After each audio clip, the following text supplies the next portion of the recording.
The PlayStation 1 and Nintendo 64 are both beloved consoles of the 5th generation. They were extremely different, and I'd like to compare them for fun. If you only learned about retro games over the internet, you'd expect that the Nintendo 64 won this generation, but that's clearly not the case. So let's look over why these consoles turned out the way they did, and at the end, I'll score each console to see which one I think came out on top. But first, history time. Sony entered the console business by making the Super Nintendo's sound chip. Then they began working on a CD version of the SNES, which would have been similar to the Mega CD. It was going to be called the Nintendo PlayStation. Though due to arguments over licensing, Nintendo partnered with Philips and made the CDI, which gave us many funny and very bad games. But Sony was mad, and wanted revenge. They decided to focus on 3D graphics and launched the PlayStation in late 1994 in Japan, in September of 1995 in America and Europe, and in November in Australia.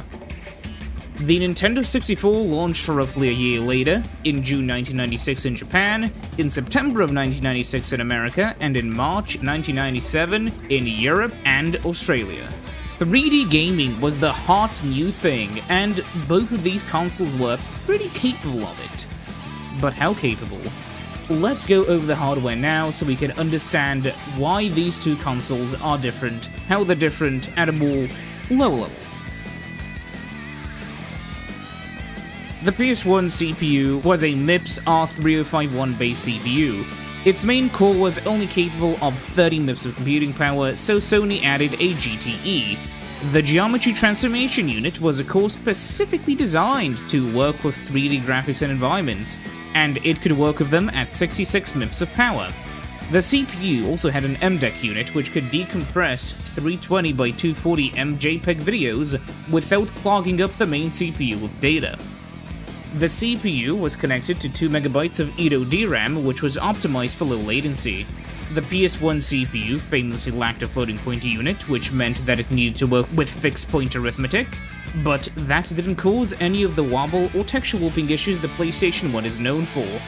The GPU was actually responsible for that.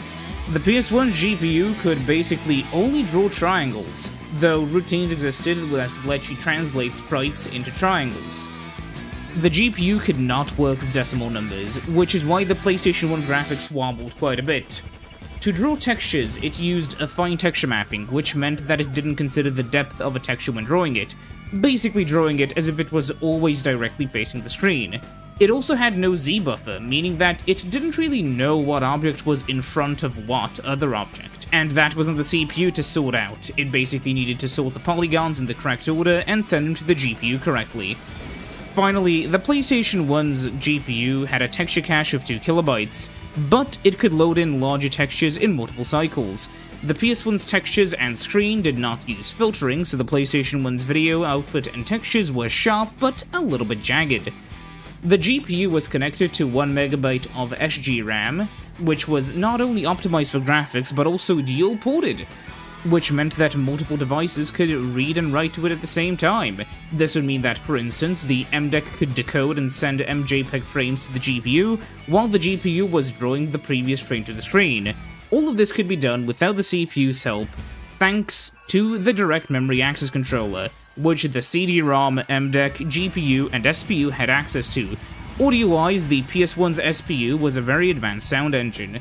It had 24 channels that could play 80 PCM samples, which could be stored in the 512 KB of DRAM. You could also do tons of things to modify how the output sounds, so you could have a pretty solid MIDI controller, and you can also stream music directly from the CD.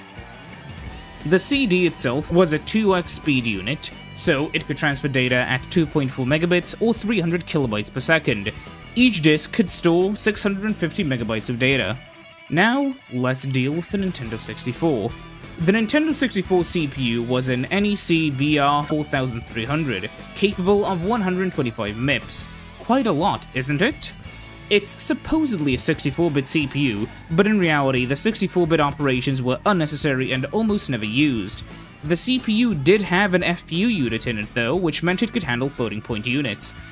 The GPU on the Nintendo 64 had two parts of it. The Reality Signal Coprocessor consisted of a cut-down R4000 CPU that lacked any actual general-purpose functions.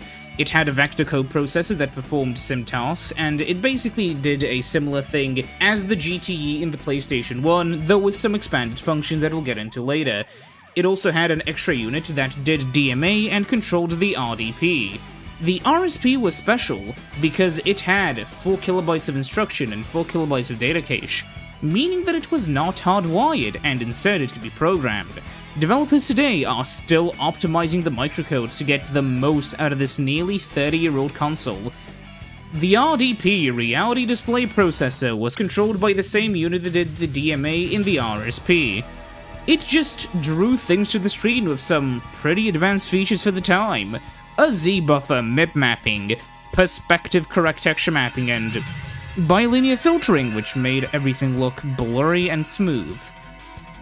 The texture cache was 4 kilobytes, which was twice as much as the PlayStation 1's. However, it could not read a texture in more than one cycle, which meant you needed to limit texture sizes to 4 kilobytes. RAM-wise, the Nintendo 64 had, depending on if you had the expansion pack or not, 4.5 or 9 megabytes of data, though the final 512K or 1 megabyte were only accessible by the GPU, which is why its RAM is commonly stated as 4 megabytes. The CPU could not access the RAM by itself, it had to access it via the GPU. The RAM was actually RDRAM, which was connected serially, and because of that, the latency would actually increase when the expansion pack was plugged in, which is why it often lowered frame rates when used. Audio-wise, the Nintendo 64 didn't have a dedicated sound chip. The CPU would load sound data into the RAM and send it to the RSP, which then played the sounds in a MIDI format. The cartridges themselves could do either 5 megabytes or 40 megabits per second, and the cartridge size varied between 4 megabytes up to 64 megabytes later in the console's life. But what does this actually mean? Let's talk about both what's going on in the background and how the average user would see it. Now, the Nintendo 64 should be far faster than the PlayStation 1 on paper, but on average both consoles could push around a 100,000 triangles per second, or around 3,300 triangles per frame in a 30 FPS game. This meant that often, PlayStation 1 games and Nintendo 64 games would look quite similar, but the Nintendo 64 ones were blurrier, with worse looking textures and worse sound due to the necessary compression to make them fit onto the cartridges, while on the other hand, PlayStation 1 games had some accuracy losses with the textures. Now, let's talk about the differences between cartridges and CDs. Before we talk about the largest difference, we have to go over the data transfer rate. The Nintendo 64's cartridge was too slow to read data off of it directly. Data needed to be copied into RAM and then ran from there, eliminating the main benefit cartridges used to have. While both consoles could utilize data streaming, the Nintendo 64's small cartridge spaces meant that often, there wasn't that much to stream. Speaking of streaming, the PlayStation 1's 80 PCM compression meant that only 44 out of a theoretical 300 kilobytes per second needed to be used to stream music directly off the CD. This would leave us with around 256 kilobytes of maximum bandwidth for other things. Now, consider that we have around half of our RAM, VRAM, and audio RAM used for the game, frame buffer, and sound effects. We would need to load in around 1.7 to 1.8 megabytes of data during load screens. This would mean that during a loading screen, we could often be sitting there and waiting for about 8 seconds. The extra bandwidth that I mentioned earlier, though, could be used to load data on the fly instead of in a loading screen. For instance, Crash Bandicoot can use a level that's around 30 megabytes in total size by just loading and unloading it in chunks.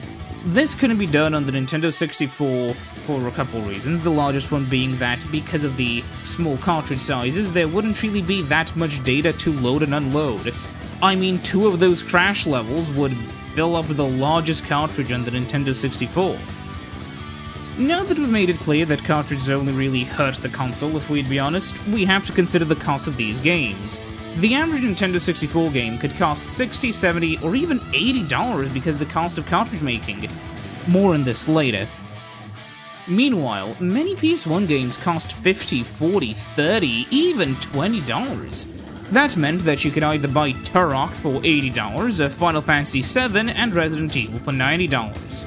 A sub-8-hour FPS with clunky controls, versus a 40-hour critically acclaimed RPG, and also a critically acclaimed 15-hour survival horror game. In short, you'd be getting your money's worth on the PlayStation 1, especially when these two systems often sold for the same price as retailers, though some Nintendo 64s did come with games packaged in. Let's quickly go with the controllers. The PlayStation had two controllers. The original one was basically an SNES controller with a better D-pad and an extra set of shoulder buttons. This was because the extra shoulder buttons would be helpful in 3D games. Then Nintendo came in and built a what-the-fuck controller. They took the NES controller, added an analog stick and a Z button in the middle of it, and then they split the X and Y into 4 C buttons. We also don't have a select button anymore, and we can't access all 3 parts of the controller at once. And the stick also sucks. You'd basically have one less button than on the standard PS1 controller, because instead of having 10 buttons and your D-pad, you had a joystick and 9 buttons. Then in 1997, the DualShock was made. It included rumble, 2 whole joysticks that actually felt good to use, you could click down on the sticks, and every other controller ever made afterwards basically copied this one, except the Wiimote. Memory card-wise, both systems use memory cards, though a lot of Nintendo 64 games could also save to the cartridge, though many early ones needed these controller packs. A 128KB PS1 memory card cost about $20 new and used flash memory, while a 32KB controller pack cost around the same, but it used SRAM instead of flash memory, meaning that it needed constant battery power in order for you to not lose your save data. But enough about the theoretical stuff, let's talk about the games. On the Nintendo 64, people mostly talk about Mario, Zelda, Donkey Kong, and Banjo. Then other games like GoldenEye, Perfect Dark, Conker, Pokemon Stadium, Star Fox, maybe Turok, F-Zero, Yoshi's Story, Kirby 64, Doom 64, or a couple other ones get some mentions, but not as much as the main few titles. On the PlayStation front, Spyro and Crash are often seen as the faces of the PlayStation 1, and while they were very popular, the truth is that the PlayStation had so many games it's really hard to list all of the icons of the PlayStation. Final Fantasy, Gran Turismo, Tekken, Spyro and Crash, Dragon Quest, Tomb Raider, Driver, Dino Crisis, Resident Evil, Parasite Eve, Need for Speed, Ridge Racer, Ark the Lad, The Legend of Dragoon, Siphon Filter, Twisted Metal, Xenogears. You could go on forever. And these are just from the bestsellers list. There's far more. Keep in mind, the PlayStation sold 960 million games, while the Nintendo 64 only sold 225 million. This was not only because the PlayStation 1 sold 102 million versus the Nintendo 64's 33 million, but because the average Nintendo 64 owner only really had 6 to 7 games, while the average PlayStation 1 owner had around 9 to 10. This was of course due to the higher cost of owning new games on the Nintendo 64. And speaking of game count, the entire Nintendo 64 library sold as much as the top 50 PS1 games combined, and the total PS1 game amount is around 4,000. The Nintendo 64's is only 388. If we would take the top 50 bestsellers on the Nintendo 64, that would equate around 134 million copies. And this is also something important to consider. Both of the bestsellers list that I've been using only showed games that have sold 1 million units or more, meaning that while the PlayStation 1 bestsellers contain about 3% of the library, and 24% of the games sold, the Nintendo 64 list contains 12% of the library, with 60% of the games sold. This shows how top-heavy the already small Nintendo 64 game library is. If we'd exclude the top sellers on the Nintendo 64, the remaining 339 games would get around 91 million sales, or an average of 260,000 sales per game. Meanwhile, on the PlayStation 1, the remaining 3,880 games would get the remaining 735 million sales, or 190,000 per game. Of course, averages mean that basically all games sold more or less, with the average being that, an average. The reason why so many more games came to the PlayStation 1 was because the development costs were far cheaper. According to a Famitsu published table from 2001, a PS1's average development costs, again, average, meaning some cost more, some cost less, with the development and everything being included were around $180,000, while on the Nintendo 64, they were around $540,000. But why? According to a guy who had a Nintendo 64 contract in the 90s for the developers on the Nintendo 64, you'd only earn around $6 to $7 per profit per cartridge you sold, meaning that the cost per cartridge were far higher. Meanwhile, on the PlayStation 1, those profits could rise up to $27 per game. This is why developers and publishers hated Nintendo and wanted to move to Sony. Nintendo also forced you to buy at least 15,000 copies of the game for $150,000, so you'd end up spending a large amount of your game budget making not that many copies of the game. Of course, those development costs are average, and the first-party Nintendo games didn't take royalties from anyone else, because they owned the factory they were being made in. This is also why first-party games were often cheaper and therefore far more popular. That and then being pack-ins. Basically, to break even, a Nintendo 64 developer needed to sell between 7,000 and 9,000 copies at either $80 or $60. Meanwhile, a PlayStation 1 developer would either need to sell 3,600 copies at $50, 4,500 copies at $40, 6,000 copies at $30, or 9,000 copies at $20. We also need to consider the launch titles that these systems had. The Nintendo 64 launched on the 29th of September of 1996, and it came with Super Mario 64 and Pilotwings 64. However, the PS1 launched on the 9th of September of 1995 and came with far more games. Ace Combat, Killik, The Raiden Project, Rayman, Ridge Racer, Total Eclipse Turbo, ESPN Extreme Games, NBA Jam Tournament Edition, Power Serve 3D, Battle Arena Toshinden, Street Fighter the Movie, and Zero Divide. A ton of games, sure, and while not all of them were brilliant, you still had far more choice than the ones at the Nintendo 64's launch. But also consider that the Nintendo 64 came out far later, and a ton of PS1 games came out between the launch of the PS1 and the Nintendo 64. So which ones were they? Well, there were a lot of them. Here are some of the more notable ones. PGA Tour 96, Off-World Interceptor Extreme, Cyber Speed, Cyber Sled, Mortal Kombat 3, XCOM UFO Defense, Jumping Flash, Doom, Lemmings 3D, Nova Storm, Wipeout, Twisted Metal Road Rash, High Octane, Jupiter Strike, Gex, Firestorm, Thunderhawk 2, Street Fighter Alpha, Assault Rigs, D, Alien Trilogy, Crazy Ivan, Descent, Resident Evil, Romance of the Three Kingdoms, Need for Speed, Starblade Alpha, Battle Arena Toshinden 2, Skeleton Warriors, Top Gun, Persona, Shell Shock, A-Train Epidemic, SimCity 2000, Starfighter, Jumping Flash 2, Beyond the Beyond, and on September 9th, Crash Bandicoot. So you could see that Nintendo 64 had quite a challenge to go up against. So how did the console sales go? In America, by the end of April of 1997, so in 7 months, the Nintendo 64 sold 2 million units. The PlayStation 1 at this point sold 3.5 million, but it sold 1.5 million more units, right? Well, yeah, but in 19 months. But in America, by the end of 1998, the Nintendo 64 sold 7 million, while the PlayStation 1 sold 11.8 million.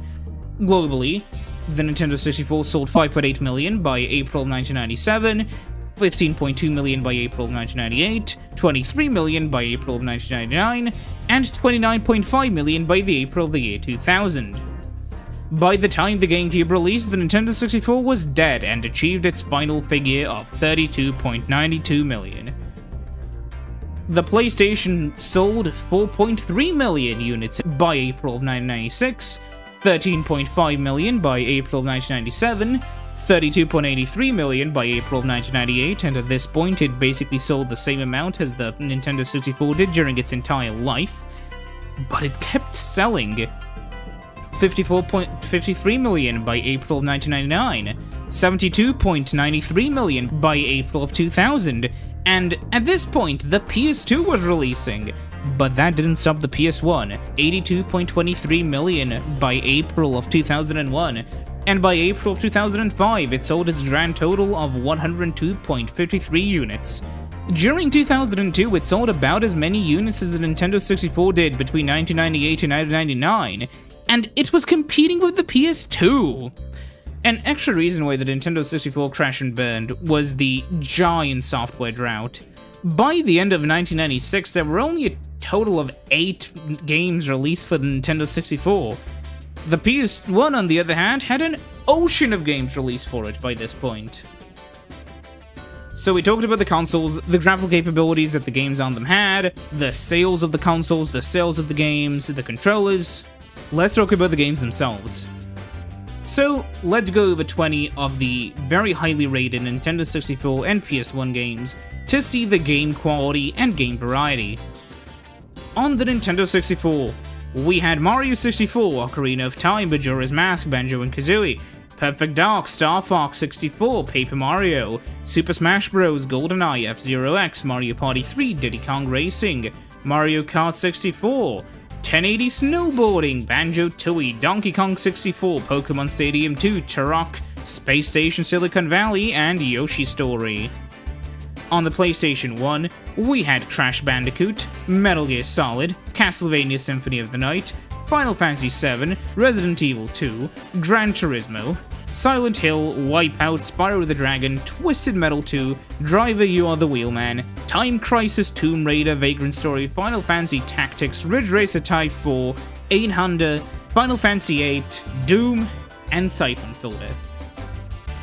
Both libraries had quite a few high-quality games, especially the PlayStation 1, but there's a very large difference between the genres these games were. The Nintendo 64 only really had 2 main genres of games: 3D platformers and action-adventure games. It also had some fighting games nobody talked about, excluding Smash Bros, some first-person shooters too, but the majority of the library, around half of the US library, consisted of racing and sports games, and most of them were dreadful. The PlayStation 1 had basically every genre known to man on it. It still had tons of action-adventure games, and 3D platformers, sure, and also loads of sports and racing games. But the racing games could have far more depth due to the PlayStation 1 CDs. RPGs were huge on the console. Tons of different types of RPGs, hell, even racing RPGs. There were also simulation games, vehicular combat, FPS, strategy, even though the PS1 maybe wasn't the best choice for a strategy game, fighting games, rail shooters, light gun games, survival horror. I could go on forever. It had basically everything. And the reason why is pretty simple. PlayStation 1 games came on discs and Nintendo 64 games came on cartridges. The storage difference between these two is massive. The average Nintendo 64 cartridge could be anywhere between 4 to 64 megabytes, but the average is only 24. This is because the larger cartridges are always more expensive. Meanwhile, a 4-disc dual game would have 2.6 gigabytes of data, and you could make it for roughly the same price as a single 650 megabyte game. More importantly, when you were buying the game as a consumer, a single disc game was the same price as a 4-pack. With such a gigantic amount, comparably, of storage space, it was far easier to store larger levels, more music, textures, game mechanics, story elements. It's insane Resident Evil 2 was ported to a 64 megabyte cartridge, when, for reference, Mario 64 was 8 megabytes, Banjo-Tooie, Donkey Kong 64, Turok, Zelda, and the Mario Party games were 32 megabytes. The only real 64 megabyte games were Resident Evil 2, Pokemon Stadium 2, and Conker's Bad Fur Day, and those basically came out at the tail end of the console's life. You could fit 10 of the largest Nintendo 64 games on a single PS1 disc. In short, the PS1 and Nintendo 64 were very similar in terms of practical power output during the console's lives. And while the Nintendo 64 graphics were blurrier, they were also more accurate than the ones in the PlayStation 1. Although, overall, the PS1 had far better audio, a better controller, cheaper games, far more content, a far larger gameplay variety due to its gigantic library. Nintendo had some good first-party games, sure, but they were often far shorter than Sony's offerings. When we look at the third-party offerings, Nintendo had almost nothing, well, the PlayStation had too many games to list. There's a reason why it sold as much as it did. Though, if you spend a lot of your time online, you see people talking about Nintendo 64 games far more, and the reason why is simple. A lot of people are interested in gaming because of YouTube. It's one of the largest platforms on Earth, and a lot of YouTubers seem to be Nintendo fans, especially retro game YouTubers. The Nintendo 64 retro scene really started up around the early 2010s, and if you owned the Nintendo 64 as a child in the 90s, you'd be turning 20 sometime in the early 2010s. Far more Nintendo owners were families with children, while a lot of PlayStation owners were teenagers and adults. And because of that, the picture a lot of people have of the 5th console generation is pretty skewed. Because these YouTubers played all ages games as children, many of the more serious or deeper games released in the previous console generation are often talked about far less than the child-friendly ones. And I think that's kind of sad, because a lot of these other games also deserve a pretty good mention, as they're really good games, but that's a discussion for later. So, how do these consoles compare? Let's start with the capabilities of these two systems. The Nintendo 64 is definitely more powerful, with homebrew developers pushing it far past what it could do in the 90s, so the Nintendo 64 was more powerful on paper and had anywhere between a megabyte to 5 megabytes more of main system memory, but in practice, both consoles were pretty similar during the 90s due to the Nintendo 64's high latency RAM. On the other hand, the PlayStation had far better sound, far better textures, it could store far more data, so I think it's fair to give the Nintendo 64 a point for the peak raw power and maximum system memory, while the PlayStation gets a point for the sound, textures, and discs. Controller and memory card wise, the Nintendo 64 solution was clunky and poorly thought out. The PlayStation controller was far more comfortable to use with modern feeling features, far better memory cards, and sticks that don't grind themselves into pieces or cut into your thumbs. The PlayStation gets a point here. First-party games-wise, while the Nintendo 64 had a lot of very memorable games, the PlayStation 1 had far more of them. I can't even list all of them, but in short, the first-party PS1 games had far more gameplay variety than the Nintendo 64 ones, while the Nintendo 64 ones are talked about far more in comparison to their PlayStation counterparts, so I think it's fair to give each console 1 point here as well. The Nintendo 64 for memorability, and the PlayStation for variety. Third-party wise, the Nintendo 64 was a desert when it compared to the absurdly large library of PS1 games. 388 versus over 4,000. The PS1 gets a point here without question. Cross-platform games are an interesting extra side note as well. The Nintendo 64 games would often have slightly longer draw distances, but would also come with worse audio, worse textures, and sometimes some content would need to be cut in order to fit on the cartridge. Overall, more multi-platform games ended up looking better on the PlayStation 1 than they did on the Nintendo 64, so the PS1 gets a point here as well. Price-wise, the Nintendo 64 cost $200 on release, while the PS1 cost $300. However, before the Nintendo 64 even came out, the PlayStation 1's price dropped to $200. By mid-1997, both consoles cost $150. And later on, their prices dropped even further, to $130 and eventually to $100. So, they're even here.